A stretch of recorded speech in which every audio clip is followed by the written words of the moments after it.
Assalamualaikum, salam sejahtera, shalom, namo buddhaya, dan om swastiastu bagi kita semua.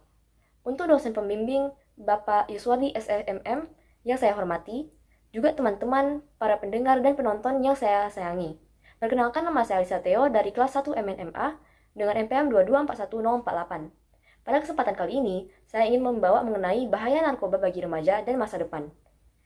Tujuan saya membawa topik ini adalah untuk menginformasikan kepada penonton-penonton sekalian mengenai jenis, bahaya, dan dampak dari narkoba, dan juga untuk mengajak teman-teman untuk menjauhi dan mencegah penggunaan narkoba. Hal ini dikarenakan narkoba adalah suatu zat adiktif berbahaya yang pada dasarnya harus disadari dan diketahui oleh masyarakat luas mengenai penggunaan dan dampak narkoba tersebut.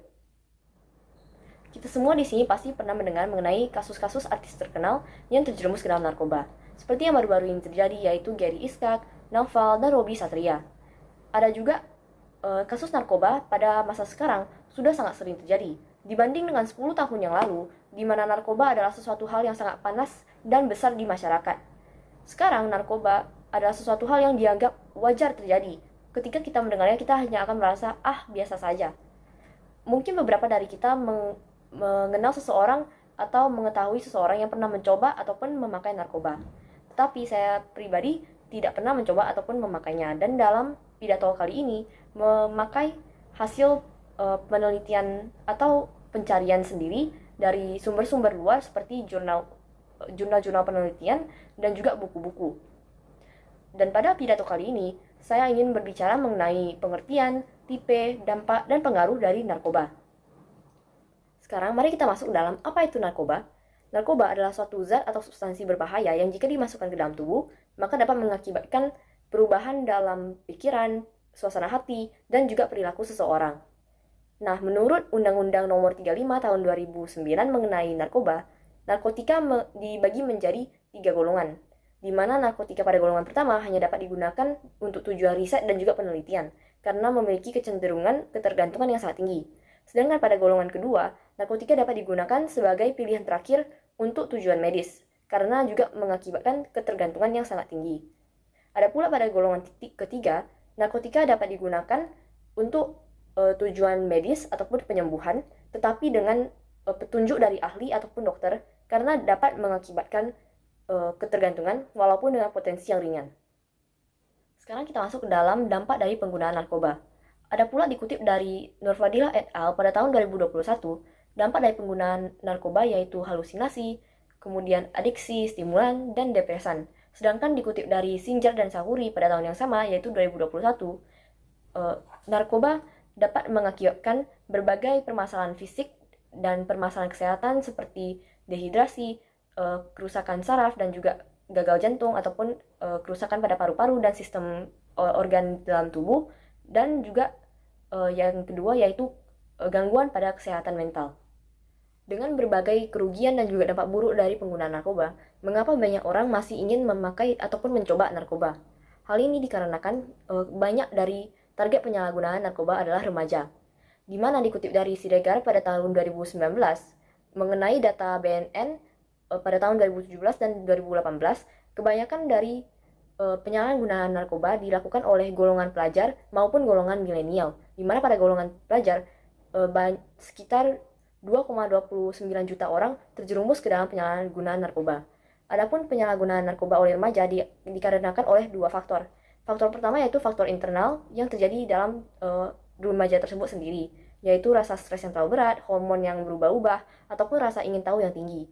Sedangkan faktor eksternal adalah karena lingkungan yang buruk, pergaulan yang tidak baik, lingkungan keluarga yang tidak harmonis, dan lain-lain. Kita sudah mengetahui bagaimana seseorang dapat terjerumus ke dalam narkoba. Dan dampak narkoba ini bukan juga hanya pada diri sendiri, tetapi juga dapat mempengaruhi orang-orang di sekitar kita. Nah, dikutip dari Nurfadila et al. Pada tahun 2021, dampak dari penggunaan narkoba terhadap masa depan remaja sangat serius, yaitu remaja dapat menjadi lebih apatitis, lebih malas, tidak termotivasi, dan terjadi perubahan emosional yang tidak stabil. Hal tersebut tentu saja tidak bagus untuk masa depan dari remaja tersebut, karena masa remaja adalah suatu masa transisi dari anak-anak ke dewasa, dan juga menjadi suatu masa yang membangun perilaku dan pribadi orang tersebut. Sedangkan pada keluarganya akan merasa khawatir dan juga sedih terhadap remaja tersebut. Bahkan keluarga tersebut juga dapat dikucilkan oleh masyarakat karena memiliki seorang anggota keluarga yang terjerumus atau memakai narkoba. Sedangkan dampaknya untuk masyarakat, yaitu masyarakat menjadi lebih khawatir dan merasa keamanan dan juga kenyamanan mereka terganggu karena seorang anggota masyarakat memakai atau terjerumus ke dalam narkoba. Dan hal ini juga dapat menjadi pengaruh buruk bagi anggota lain di masyarakat, di mana anggota lain juga dapat ikut terjerumus ke dalam narkoba karena orang tersebut. Remaja, seperti yang kita ketahui, adalah masa-masa transisi dari anak-anak ke dewasa, sehingga tentunya akan bersifat sangat fatal jika remaja tersebut terjerumus ke dalam narkoba. Apa saja dampak jangka panjang yang terjadi jika remaja tersebut terjerumus ke dalam narkoba? Yang pertama, yaitu tentunya akan meningkatkan angka dari pecandu narkoba dalam negeri. Kemudian yang kedua adalah merusak tenaga kerja dan juga generasi penerus bangsa ke depannya. Dan yang ketiga, yaitu meningkatkan angka kriminalitas karena kegiatan-kegiatan ilegal yang dilakukan oleh remaja untuk mendapatkan atau memuaskan adiksinya terhadap narkoba tersebut. Ada pula kita harus mengetahui cara untuk mengatasi permasalahan narkoba pada remaja tersebut. Nah, beberapa langkah pencegahannya yaitu seperti dikutip dari Haryanto pada tahun 2018, yaitu pencegahan oleh pemerintah, di mana pemerintah menerapkan undang-undang secara tegas dan juga menyiapkan beberapa lembaga-lembaga sehingga dapat mengatasi permasalahan narkoba pada remaja. Kemudian yang kedua yaitu pencegahan oleh masyarakat. Masyarakat harus mengetahui dan sadar mengapa penting untuk mencegah narkoba dalam masyarakat dan juga mengetahui bagaimana cara mencegahnya. Masyarakat juga harus bekerjasama dengan pemerintah agar dapat terjadi pencegahan yang baik dalam masyarakat. Kemudian yang ketiga, yaitu pada lingkungan keluarga, di mana keluarga harus bisa membimbing anak-anaknya supaya tidak terjerumus ke dalam narkoba dan juga harus mengenalkan anak-anaknya kepada aktivitas-aktivitas yang produktif dan positif. Adapun beberapa poin-poin penting yang dapat diambil dari video kali ini, yaitu yang pertama, narkoba adalah suatu zat adiktif berbahaya yang tidak boleh digunakan sehari-hari ataupun secara sembarangan. Yang kedua, anggota masyarakat yang paling rentan terhadap narkoba adalah remaja ataupun generasi milenial. Hal ini dikarenakan oleh pengaruh lingkungan sekitar ataupun perubahan yang terjadi dalam diri sendiri. Kemudian yang ketiga, narkoba dapat digunakan dalam bidang medis, tetapi di luar bidang tersebut, maka baiknya untuk dihindari ataupun dicegahi.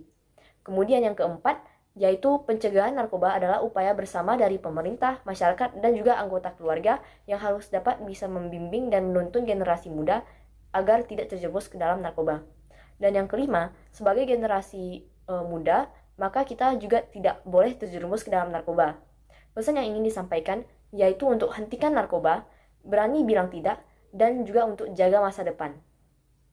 Sekian saja dari saya. Akhir kata, saya ingin mengucapkan terima kasih sebanyak-banyaknya dan juga mohon maaf jika terdapat suatu kesalahan ataupun sesuatu yang tidak mengenakan dalam video ini. Izinkanlah saya untuk menutup dengan pantun. Jalan-jalan ke Bekasi, sekian saja, terima kasih. Adapun bibliografi atau daftar pustaka yang dipakai dalam pembuatan materi video ini adalah sebagai berikut.